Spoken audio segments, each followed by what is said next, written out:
Tonight we are reading One Long, One Short. One Long, One Short starts on page 201 in Moon Over Manifest. This is July 3rd, 1936. I'd read through so many news articles about the influenza that I'd started to feel achy and chilled myself. And in this July heat, there was not a chill to be found. Then Ned's letter went from sunny to sad so fast. That was when I knew I needed a break from looking at the past. Letty, Ruth Ann, and me took turns jumping rope, the heat from the summer sun making sweat run down our backs. We all agreed we'd outgrown jumping rope, but Shady'd given me such a nice gift of a skipping rope, and when there's nothing better to do, I guess you go back to what once felt good. Plus, we were in no hurry to become ladies, if that meant not getting to go frog hunting or wear overalls or having to act proper like Charlotte Hamilton. Besides, it was the day before the 4th of July, and we had to think of something to do. The only fireworks on people's minds were possible sparks from an outdoor fire that might make the whole dry town go up in smoke. The playground was empty except for us and the dirt we churned up with our rhyming. I had a little teddy bear. His name was Tim. I put him in the bathtub to see if he could swim. He drank up all the water and he ate up all the soap. And the next day he died with a bubble in his throat. Well, that's dark. I said the rhymes, but wasn't really paying attention. Little Eva's nesting doll nested itself in my mind and had taken its place on my bedside windowsill. I marveled at how each memento had made its way into Miss Sadie's story. After all this time of working at her house, there was a comfort in knowing that I was connected to her stories. By those mementos I'd found under the floorboard, the Wiggle King, the Lure, the Liberty Head Silver Dollar, Shady's Cork, and the Tiny Nesting Doll, I was connected to this place and to those people. The places and names on Ned's map were familiar to me now. And there was Jinx. I felt like I understood this boy who had lived life from one place to the next. This boy who was full of adventure. I held out hope that Gideon would be mentioned in one of Miss Sadie's stories, but there was only one memento left, the skeleton key. I wished it would somehow lead me to Gideon. It was probably in this kind of wishing and hoping that I'd started imagining maybe I had found him. I imagined that Jinx and Gideon were the same person, that maybe it was my own daddy who had landed in this town and found a friend in Ned, and made fireworks and blew up a water tower and had people who cared about him. Maybe that was who Jinx was. It was in this imagining of him that I'd grown to love that boy from long ago. Ruth Ann and I turned the rope as Letty jumped out. It was Ruth Ann's turn. I've got a new one. Letty and I turned the rope as Ruth Ann jumped in. In the town of Manifest, there was a spy. They called him the Rattler, but no one knows why. Was he slimy like a snake? Was he dirty like a rat? What we really want to know is where he's at. Is he the butcher, the baker, or the undertaker, a miner, shoe shiner, or a railroad liner? The milkman, the mailman, or the railroad brakeman? Is the man on the loose riding in? Is the man on the loose riding in the caboose? Just then we saw Sister Redempta walking over to school. Letty and I instinctively dropped the rope, figuring we'd better not be singing about spies on school property. Why a teddy bear choking on a bubble seemed appropriate subject matter, I can't say. Anyway, it was a nice chance to sit, each of us on a swing, letting our toes draw lines in the dirt. Sure is hot, I said. Sure is, Letty echoed. I bet Charlotte Hamilton is romping in some cool beach water down in South Carolina. Oh, who cares, Ruth Ann piped up. We got a whole spy hunt all to ourselves right here in Manifest. That was looking on the bright side. I'd been keeping Letty and Ruth Ann apprised of the latest goings on in Miss Sadie's stories, and our conversation generally revolved around Manifest in its earlier and more exciting times. I think it helped distract us from the dry humdrum and heat of the here and now. For us, part of that excitement was, of course, the Rattler. He'd have to be someone with some connections to the world outside of Manifest, I mused. Someone who could pass along secret information to the enemy. Ruth Ann perked up. I've got it. Who's in contact with people outside of Manifest every day? Letty snapped her fingers. Cousin Turk. He delivers fertilizer to folks all over the country. Letty snapped her fingers. Or wait, no, sorry. Obviously need to stop looking around and keep my eyes on the book. Ruth Ann glared at her, and I couldn't help giving her a look of half pity, half consternation. Cousin Turk is barely 18 years old. Letty recovered, saying, Who'd you have in mind, Ruth Ann? I had in mind someone who was actually alive when the Rattler was going about his business. Ruth Ann drew her lips in like she was getting ready to spit a seed. Just then, Mr. Cooper, the barber, stepped outside his shop across the street to shake out his apron. What about him? Letty whispered. Maybe he's like the barber of Seville. Who's the barber of Seville? I asked. We jumped from our swings and snuck toward the side of the barber shop for a better look. I don't know exactly, but I think he had long, wild hair because he was the only barber in town and had no one to cut his hair. And he probably spent day after day cutting one head of hair after another until one day he just snapped. Mr. Cooper took out his razor and wiped it clean with his apron. He examined it in the sunlight, then wiped it again and went inside. And on that day, Letty continued, the barber of Seville took out his razor and waited for the next sorry soul to come darken his doorway and occupy his chair. He got the man all lathered up for a shave, but left his throat clean. Then, my word, Letty, you have some imagination, Ruth Ann said. I think he's just a barber. Let's go check out the post office. But something caught my eye in the shop window. It was a picture. I crept around to the front of the store, an old picture of a group of men wearing overalls and miners' hats, each looking into the camera, looking at me with, what was it? Hope? Desperation? Defeat? I couldn't tell. I looked up to see Mr. Cooper staring at me through the store window. Suddenly, I realized that Letty and Ruth Ann were gone and I was alone. I ran to find them, my heart pounding like a drum. Mr. Cooper didn't seem like a cold-blooded killer, but then I didn't know any cold-blooded killers, did I? And he'd seen me looking in his store. I crouched my way through a couple of backyards, getting scratched and scraped by fences and bushes. Then I heard a low growl. It was a bulldog, his slobbery mouth and bared fangs not 2 feet behind me. I made a beeline for a porch railing and jumped just in time to keep my pant leg away from his snapping jowls. I clung to the railing, not taking my eyes off the angry bulldog. Go on, I said in a hushed voice. Go on, get.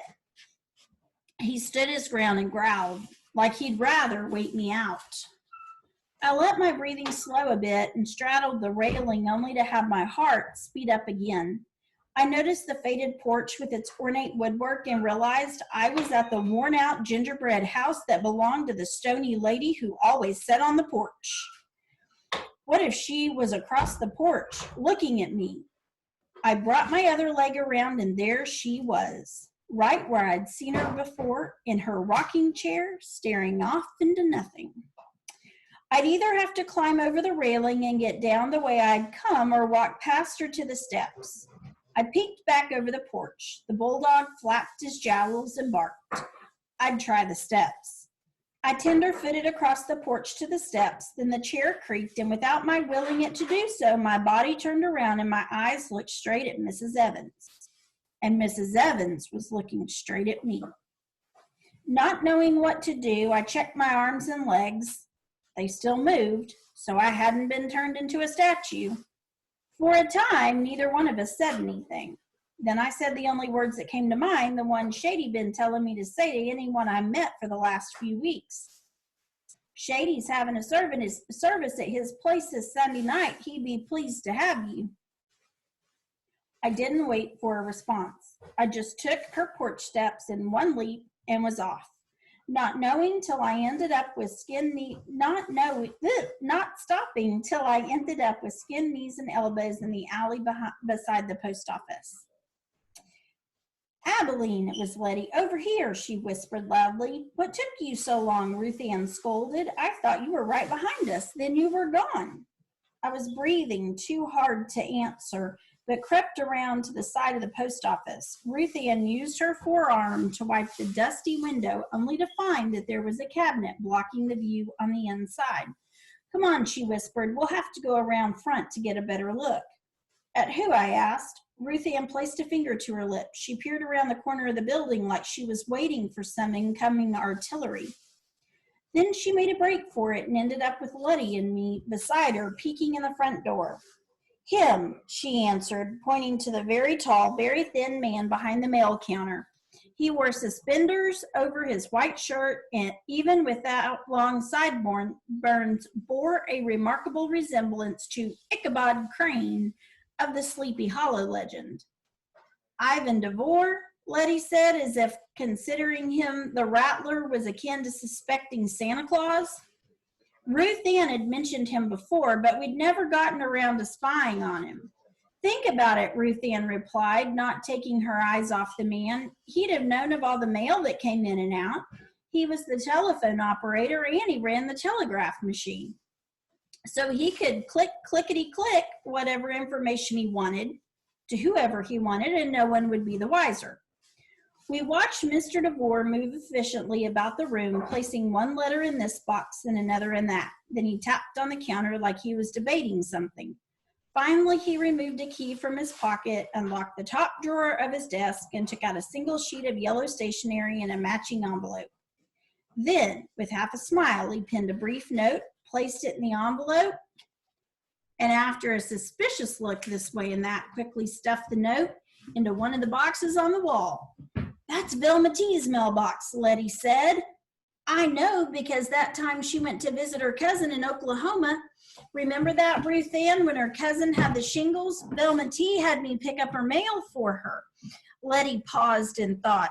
Come to think of it, she had one of those same yellow envelopes once a week. Now, why would Ivan Devore put a letter in her mailbox when he sees her all the time? He could just say what he wants to say. Unless, do you think they're both spies and they have to talk in code or secret notes? We studied Mr. Devore as he whistled and moved about the room. Spies don't write spy notes on pretty yellow paper. I think he's sweet on her, I said. Then why didn't he just tell her? Ruth Ann asked. He's probably scared to. I bet he doesn't even sign those notes. Just then the telegraph machine began clicking and Mr. Devore set to take down the message. One long click followed by two short, one long, or one short, one short, one long, short, long, short. Gideon had worked for a time in a freight yard in Springfield, Illinois, and Miss Leeds, the lady in the office, had taken me under her wing. She said that over time, she could tell a woman operator from a man as each operator developed a style or a voice, so to speak. The operator indicator was a woman who displayed a precise staccato touch. Each letter came across the wire sharp and pointed. She probably has a pointed nose, too, Miss Leeds would say. The operator in Peoria had a harsh hammering quality. Miss Leeds imagined him to be a gruff man who would pound his fists on the table when demanding his dinner. But the operator in Quincy, he had a firm, steady touch, one that indicated a fair hand and well-mannered demeanor. Truth be told, I thought she was real fond of him, even though she'd never laid eyes on him. Now, as we sat hunched just outside the door, listening to those first four letters, I felt my insides ball up. So this is a telegram that's coming in. They use Morse code to be able to send letters across the wire, and they use long and short dots and dashes to mean different letters. And then when the operator would hear those letters, they would write down the letters that the sounds corresponded to. So it said D-E-A-R. Someone was being addressed, someone who was dear to the person sending the telegram. I slumped down, not wanting to decipher the rest of the message. What did I care what sweet words the someone away had to say to their dear someone here? My eyes stung a little. I tried to let the clicks, long and short, blend into each other so I wouldn't make out the words, but they kept clicking into my head. Miss you. I knew Gideon was busy. He was probably working hard to make enough money to send for me. Why, here it was July already. He'd be coming to get me himself in a few weeks, sometime in August probably. Home soon. I didn't want to hear anymore. I started running, my feet pounding as loud as my heart.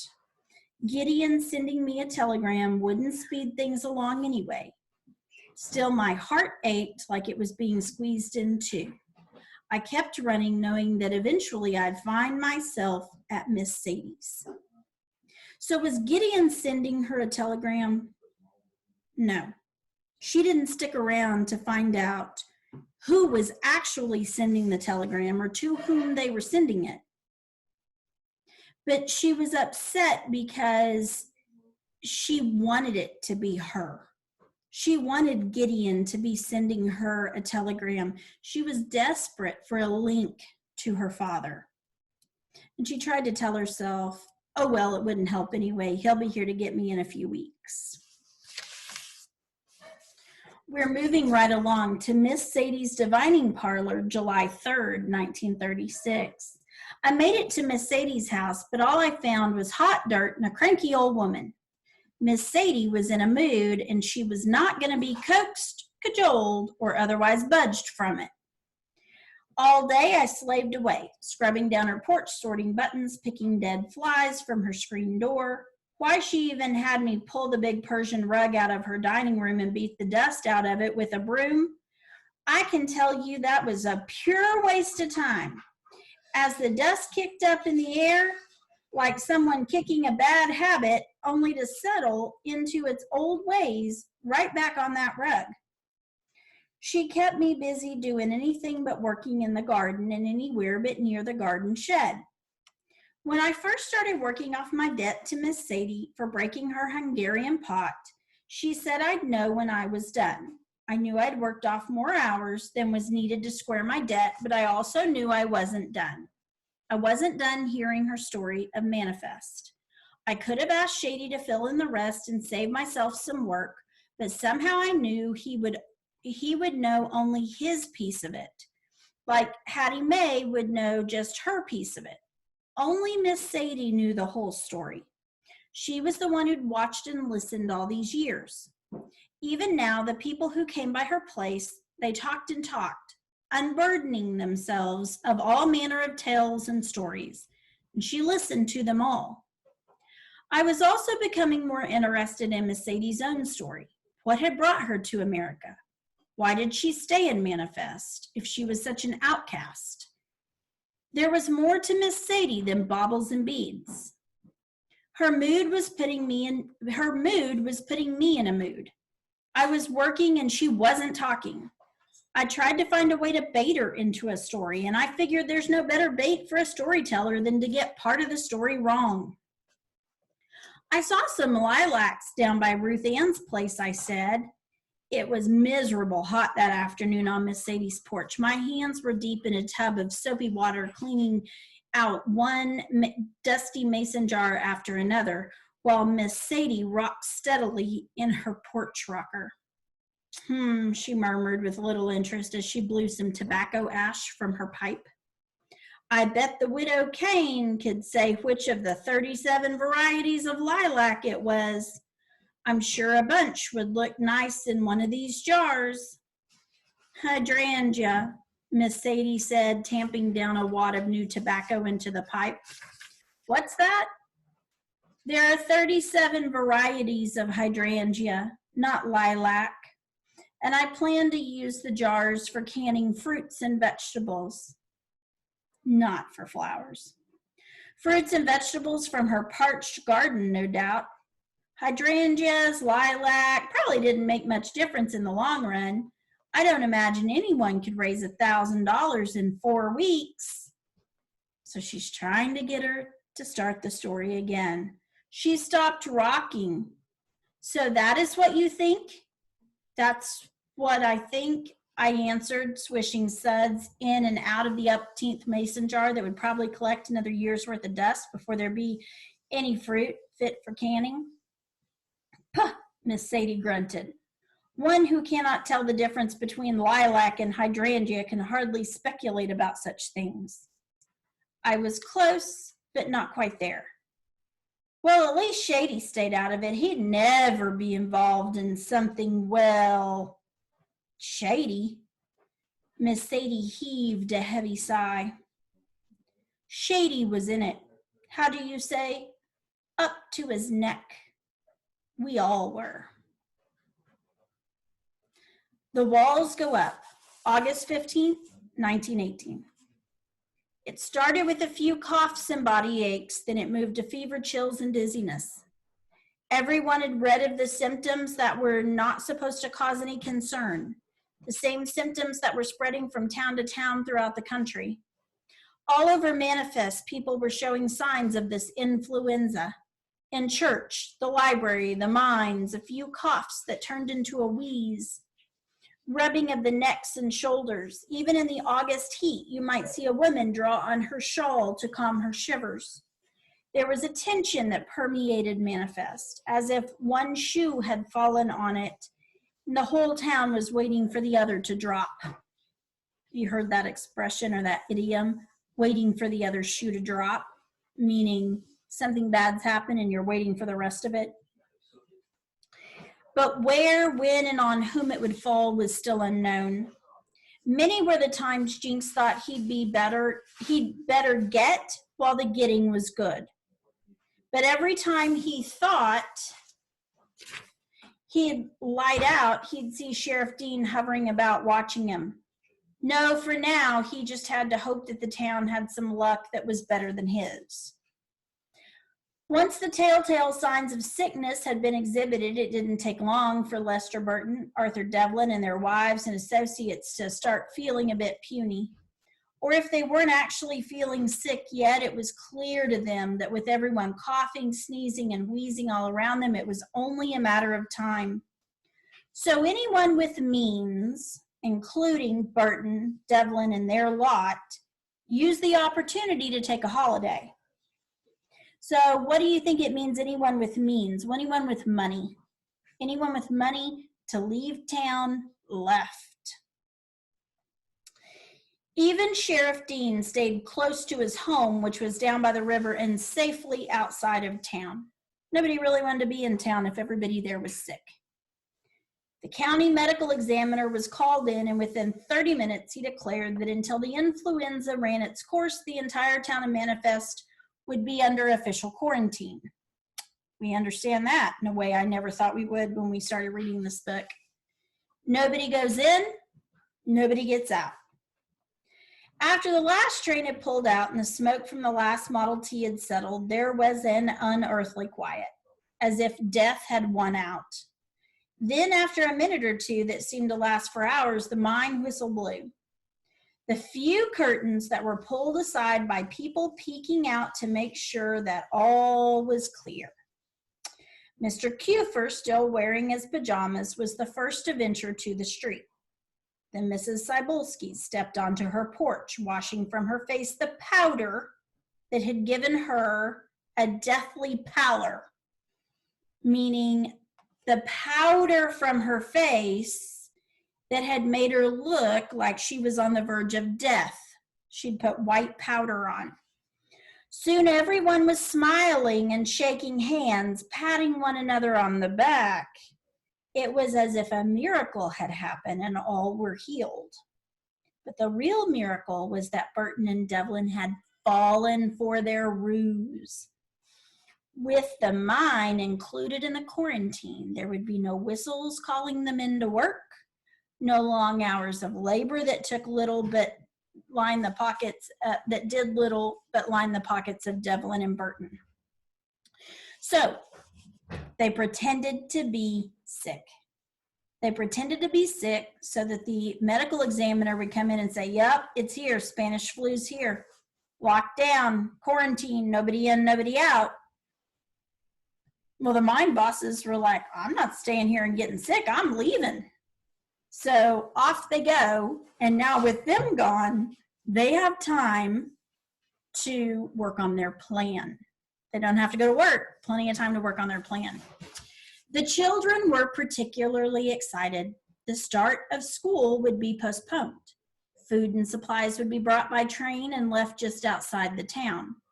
Word spread quickly, and soon Stucky Cybulskis, the McIntyre boys, Danny, Michael, Patrick, and Sean, the Santoni brothers, and even 9-year-old Rosa Santoni, who was as pretty as pie but as rough and tumble as the big boys, all climbed trees or perched themselves on rooftops, appointing themselves the sentries of manifest. They were on guard duty. They would stand guard to keep a careful eye on anyone approaching from the outside. Among them all, Jinx was hailed as a local hero for coming up with the greatest scheme ever. But the greatest scheme ever would involve a lot of work. While the trees were lined with young sentinels keeping watch, the adults would be busy making the one thing that had brought in any money of late, the combined concoction of Shady's hooch and Velmatee's elixir. Mama Santoni donned an apron and led the women in shucking corn. Greta Ackerson and Etta Cybulskis rolled up their sleeves and joined in. Their many hands made light work as they shared stories of home and family. They talked of their common experiences of traveling to America on ships filled with immigrants, tears of emotion welling up as they recounted their first sightings of the Statue of Liberty and the joy and fear of arriving at Ellis Island. I was so afraid I would be turned back, said Mrs. Cybulskis, wiping her brow with the back of her hand. The way they examined everyone for disease and malady, the women nodded in agreement. They had all experienced the fear of being labeled unfit to enter America. A simple chalk mark drawn by the medical examiner on one's clothes could have a person barred from entering his newly adopted country. And E meant eye problems, L for lameness, not being able to walk properly or having an issue with your legs. H for heart problems. They would have to board another boat and go back to wherever they'd come from, no matter how long a journey they had just traveled. In Poland, Mrs. Cybulskis continued, I have no shoes, so my neighbor, he is a cobbler. He makes me a new pair. Beautiful shoes with fancy heels. Never had I walked in heels. The inspectors detain me because they think I have a problem with balance and maybe sick. Mrs. Cybulskis shrugged, raising her hands, which were full of corn husks. I have to take off my shoes to show I can walk straight. The women laughed together as they filled bucket after bucket with corn. Callisto Matenopoulos and Herman Kufer loaded the corn onto a wagon and hauled it over to Shady's place.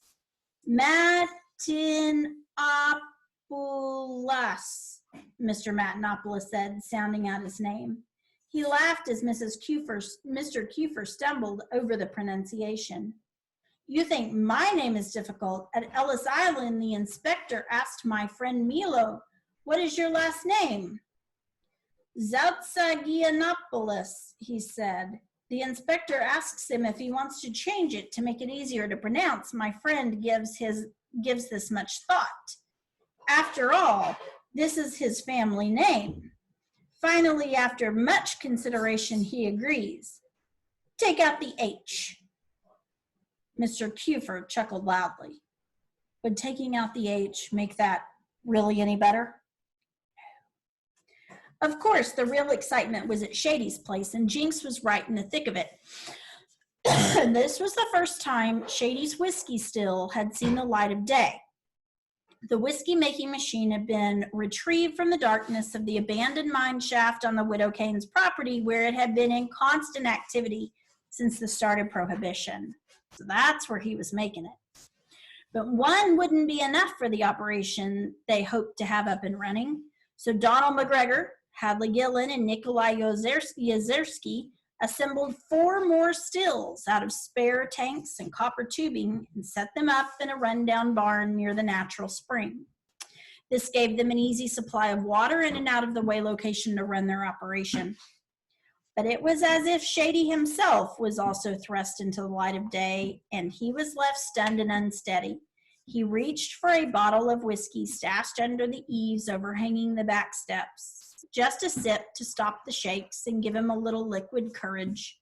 He uncorked the bottle and moved back into the shadow of the eaves. The back screen squeaked open and Jinx stood beside him.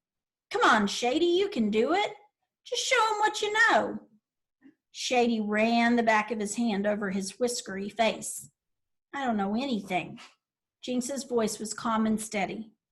"Right now, there's only one thing these folks need to know, and you're the only one who can teach them." So Shady's nervous. Shady stood still a full minute before placing the cork back in the bottle. He returned it to its hiding spot and stepped into the warm daylight as Jinx held open the screen door.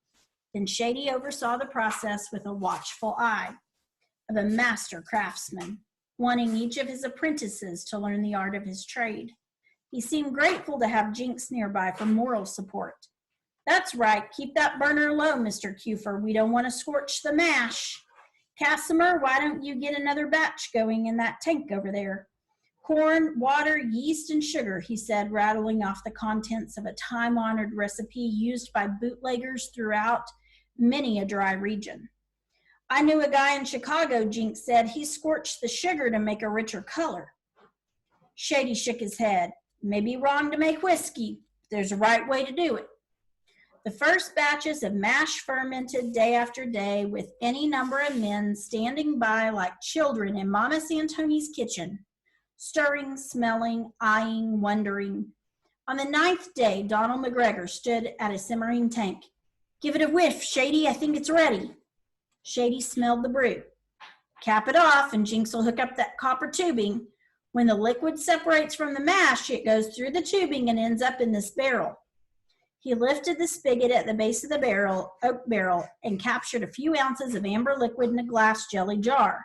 Shady's hands showed only a slight tremor of need as he held the jar to the light to check the color and smelled the liquid's aroma. Folks who knew Shady knew he struggled with the drink. So when he poured the whiskey back into the barrel and said, "It's ready for Velmatee's elixir," everyone understood that was to be the code of conduct. Not a drop would be had by any man there. Jinx and Shady hauled the first barrel over to the high school. Mrs. Larkin caught sight of them from the front steps. "Shady," she called in a shrill voice. "Shady Howard." They pretended they didn't hear her and walked into the high school and down the hall to the chemistry room. Mrs. Larkin had been working Jinx pretty hard, making him weed her garden, clean out her closet of her husband's old papers. Worst of all was sitting down for an afternoon tea, carrying on what she called polite conversation, which in her estimation was something every gentleman should be capable of doing. So it was understandable that Jinx would wish to keep his distance. But as Mrs. Larkin stormed in behind Shady and Jinx, all three stopped dead in their tracks. "What's that smell?" Jinx rubbed his neck as the pungent odor practically singed through his nose clear to the back of his head. Hattie Mae looked up through safety goggles while Velmatee stood sentry over several beakers of clear liquid warming over Bunsen burners.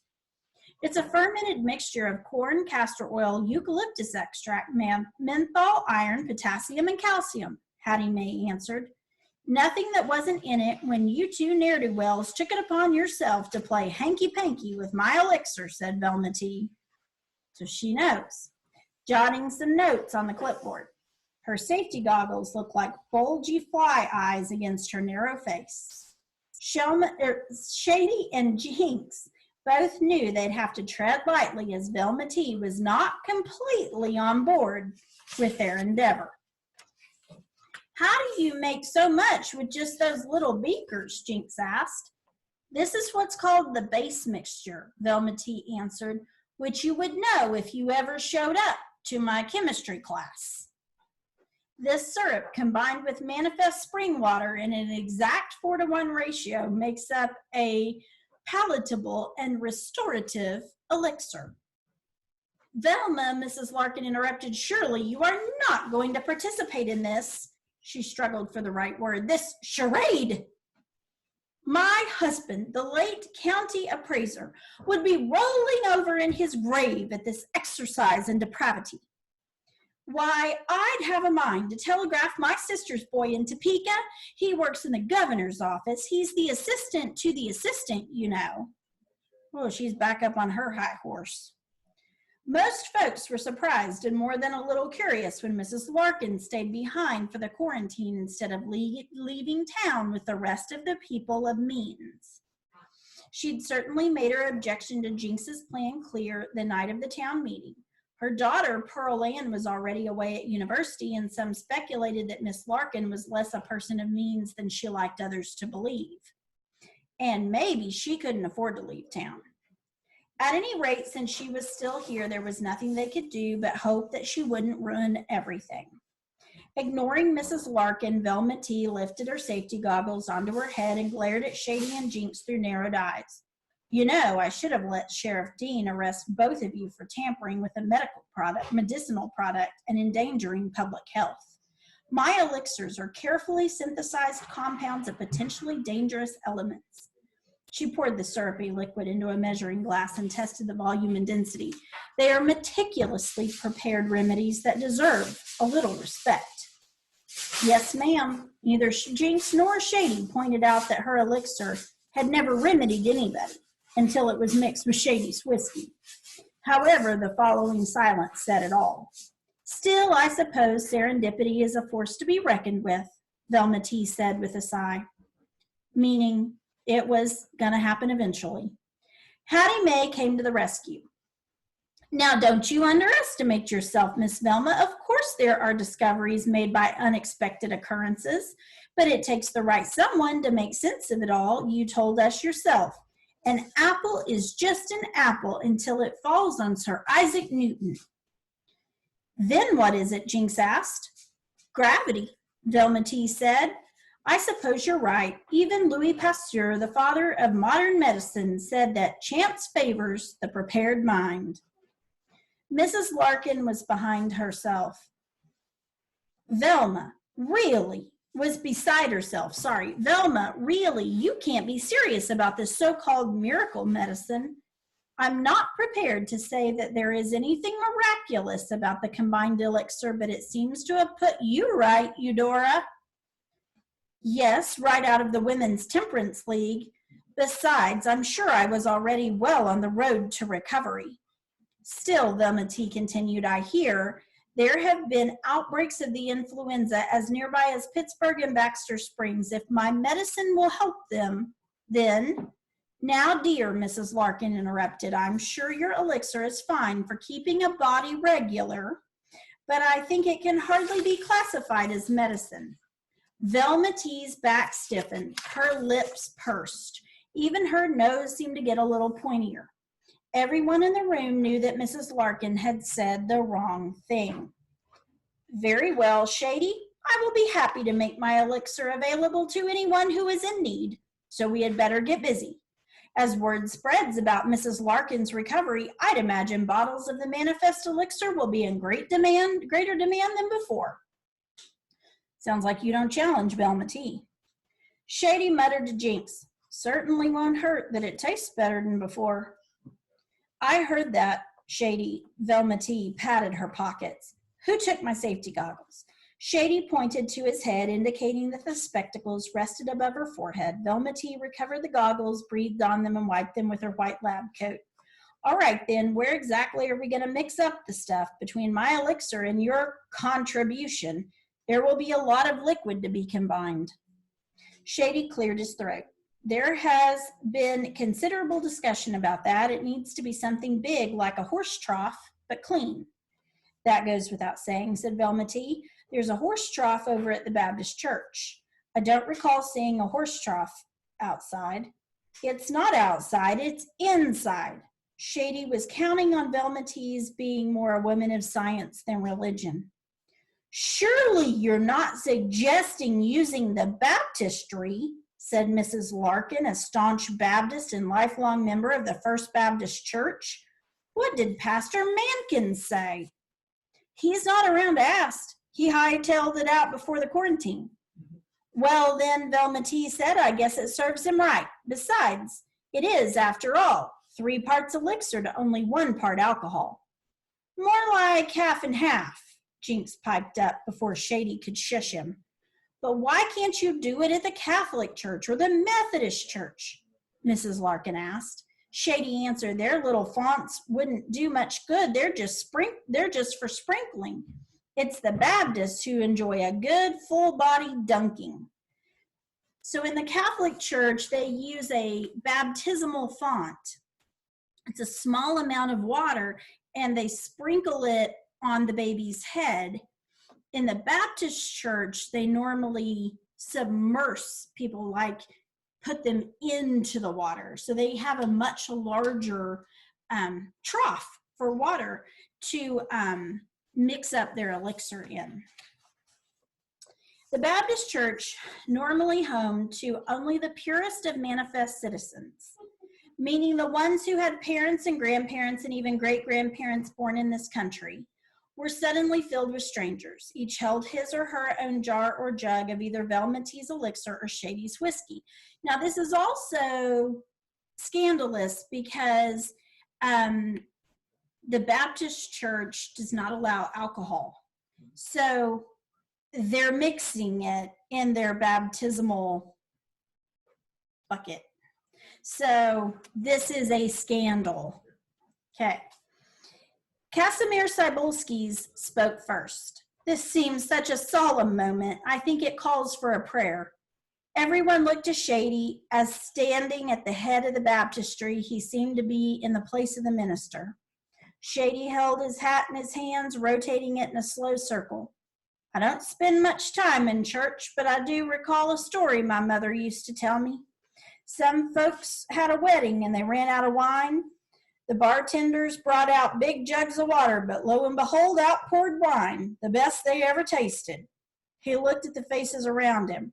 "I reckon that's something akin to what we're doing here." So what is he referring to? A biblical allusion there, referring to when Jesus performed the miracle of turning water into wine at a wedding. Everyone nodded, waiting for the prayer. Shady shifted from one foot to the other. Jinx nudged him in encouragement. "All right then," Shady cleared his throat and began what sounded more like a toast than a prayer. "Lord, here's hoping that what lies ahead is the best we ever tasted."